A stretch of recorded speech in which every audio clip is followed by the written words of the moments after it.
Hi there, my name is Soleiman Bolour, and this is my journey from starting out public speaking or giving speeches all the way to my desire to want to be on a stage speaking in front of people around men's work, mindset, emotional awareness or intelligence, and sexuality. My first step is to join what's called Toastmasters. It helps you speak in front of an audience or a group of people, and they help you with things like ahs, so, you knows, and other sort of like elements that we generally do when we speak to someone. It helps you get those out of your vocabulary and practice really being confident using your body language or not using your body language.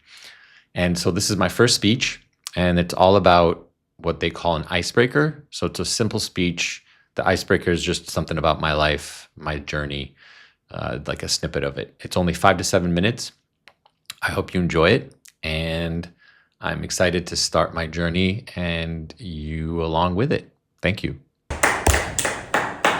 Thank you, Mike, fellow members and guests.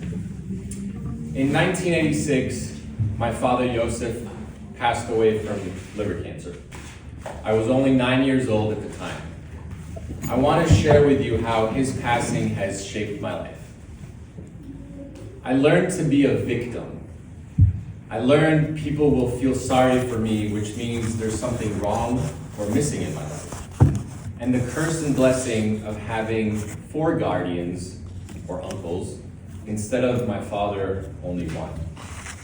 6 months after my father's passing, we moved to Los Angeles to be with my uncles, his brothers, who were already living there.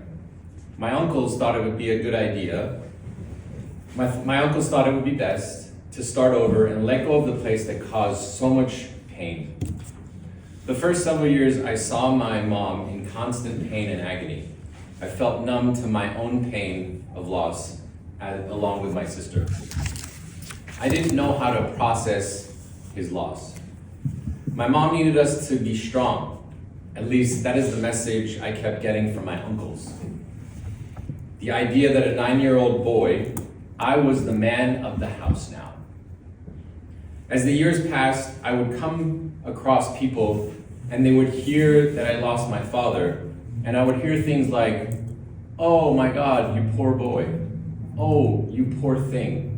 I'm sorry for your loss." As I continued to hear these throughout my life, I started to create a persona out of it. A boy who was a victim to his circumstances. I had less than others. I was playing at a loss, at a deficit in my life. I would play the helpless and poor me card and seek out relationships that I could be taken care of and not take responsibility in things. Thankfully to my uncles, they took over our finances.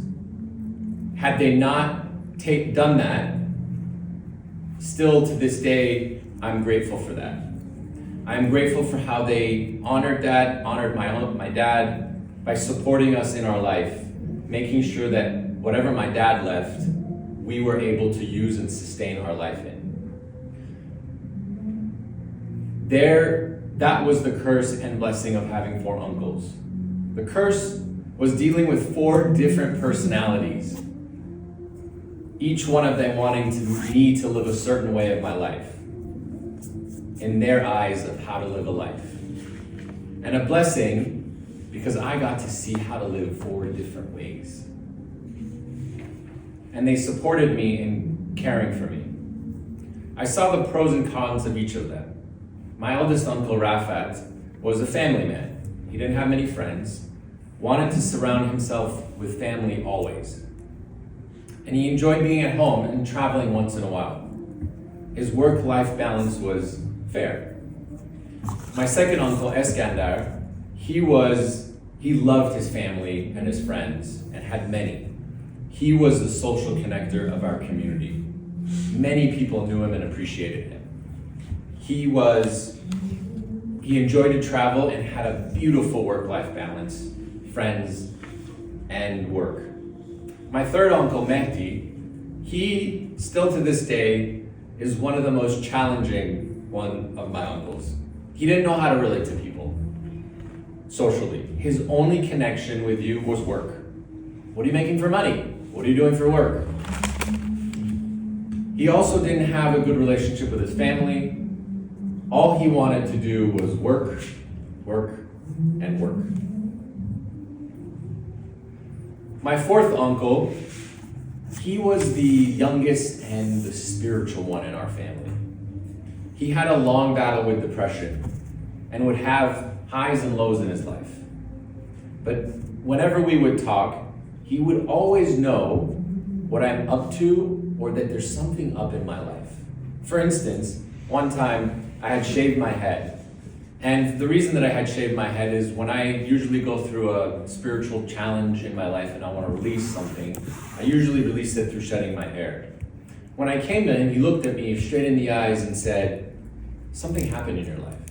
I asked him, "How do you know that? Or why are you saying that?" And he said, because in many traditions, especially Western traditions, when something needs to be released, one either shaves their head or shaves their beard. The way that he lived his life was a bit chaotic than the others because of his depression. His work-life balance wasn't that good, as he would be impulsive, buy things and lose his money. I have learned from each of them, and it has taken me a long time to find my own way in my own life.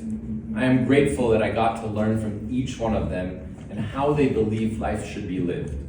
After many years of learning to accept my father's death and take responsibility for my own life and the choices I make, I have learned to let go of being a victim in my life, to honor my life experience and to play the cards that I have been dealt. I can truly say I'm happy where I am today. I still miss him and definitely cry about him here and there. I believe that his essence has always been watching me and knowing what I'm up to. I want to thank my dad Yosef and thank my uncles Rafat, Eskandar, Mehdi, and Nader Bolour. Thank you.